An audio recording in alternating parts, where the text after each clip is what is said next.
Yo, welcome Flyffers. So today we want to talk about the Psykeeper, to be more specific about the 1v1 Psykeeper. I already made a video about the AoE Psykeeper, so if you prefer this playstyle, make sure to watch rather this one than this video right here. But before we're going right into the video, I want to say that I noticed that only 80% of the viewers are subscribed to the channel, and I would say let's make a deal. You watch this video all the way to the end and I'm sure I earned your subscription by then. So now let's get right started. We will take a look at the mage, what kind of items he's using, what kind of sets he is using, what kind of jewelry, what kind of skills are good, all this kind of stuff. And to actually become a mage, you need to be level 15 and do your first job change. And there will be guides as well on doing the first and second job change, so be patient on this one, but you will get this info for sure. And then once you continue to leveling all the way to level 60, you will become a Psykeeper, and the Psykeeper is a magician that is using a huge wand for damage and is using a shield to defend himself. So he is a mage, definitely a mage, and he has one of the highest 1v1 DPS in the game. Now what stats are important when you're looking at it? It is a mage, so intelligence is his main stat, it is increasing his damage, and he's using lots of spells. Actually, he's using only spells to do damage, which means the higher your cast time is, the more damage you will deal. And the monsters do fight back, so you need a bit of stamina and HP percent to actually survive against the mobs. But the Psykeeper also has some pockets up his sleeves that will allow him to take no damage, and we will get to this point once we're looking at the skills. So we said intelligence is our main stat, that is increasing our damage. We are going 1v1, so we only fight one mob at a time, which means we can go full int, there's no stamina required, we will survive like this.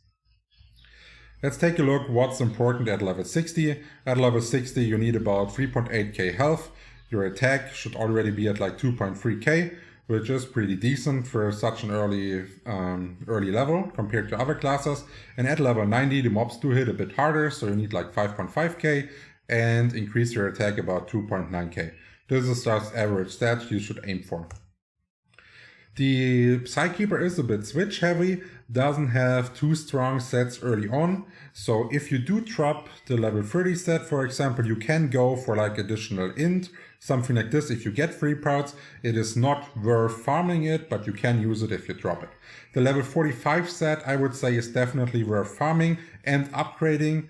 It's a pretty solid set overall. And let's jump to the level 75 set, means you will wear it for 30 levels. So you wear it for a long time, it will be easy to get sold, so definitely go for an upgrade here. And then with the rope punk set, you will have only a minor increase. So it is only 5% cast, but it will also give you a bunch of defense. And since we only stat intelligence, I do recommend making the switch right here. So let's take a look which weapons are good. The flaming stick early on is pretty decent if you are using fire attacks. If you want to use fire attacks, make sure you also have the fire element on the weapon. If you're not going with fire attacks, then do not bother with this weapon right here. This one is already pretty good. Both options are fine, either a staff or a wand, it doesn't matter. The mage can wear both. And with the 10% cast time, it is good. And for the stick Vaporon, it's the same before with the flaming stick. You do need one element on it with wind if you want to use it fully. And as those effects are pretty similar with the 10 cast, the base attack of the Guardian wand is like almost 100 higher than the stick of Vaporon, for example. So I would recommend doing this switch for sure, and even give it a little upgrade, as you will be able to sell this item fairly fast. And then at level 75, you want to go full man mode on the historic wand with a +10 upgrade, as it does give you more intelligence and cast time. And you will not upgrade your weapon anymore until level 105, so we will keep this for 30 levels, which makes it worth going to +10 with. Now let's take a look at the jewelry. The rings are pretty clear. We are a full int build, so basically we are using int rings or an inti red. And for the earrings, we do want to use either a Demol or a Mightier, as they give additional damage. and this scales well on our overall DPS. For our slightly better defense, we will wear a gore necklace or a pep, which will result in having more HP and HP restoration. This is not mandatory. If you feel like you need more MP regeneration or anything like this, you are free to wear like an MP necklace as well. So now let's take a look at the skills.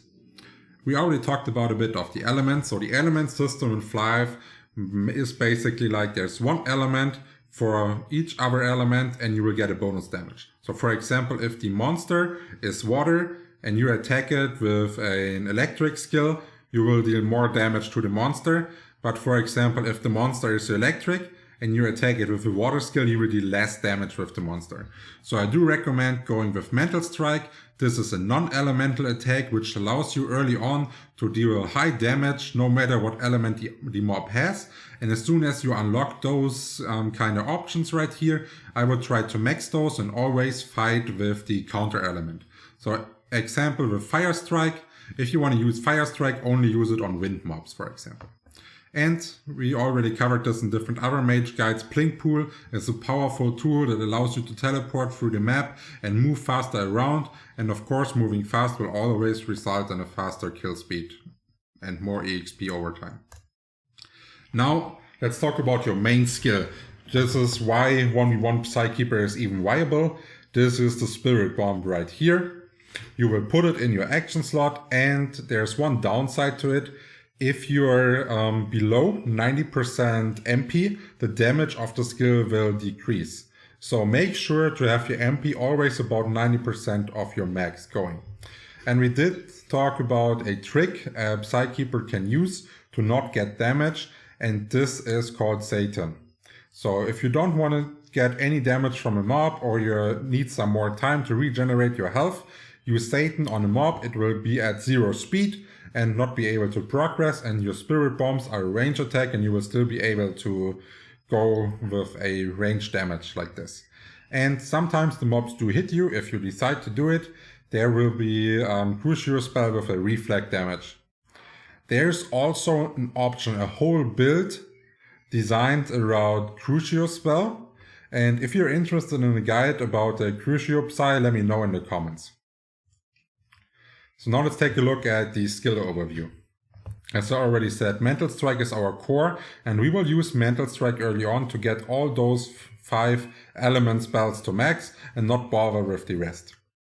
Blink Pool we will use for moving around, that's why we need this max here. And then our main goal is getting the Spirit Bomb here to 65 at level 65 to max as fast as possible, and from this we are set to go. Now let's finish a bit about the playstyle. You can aggro mobs by auto-attacking them. This sometimes does make sense if you want to fight, well, 1v1, but more mobs at the same time, so you're not using a lot of movement. So you can use auto-attacks, then Satan the mobs, and then use Spirit Bomb to kill them one by one. This is an option. It is kind of stressful to do. It is more effective, but usually you can just play with like Spirit Bomb and do one mob at a time.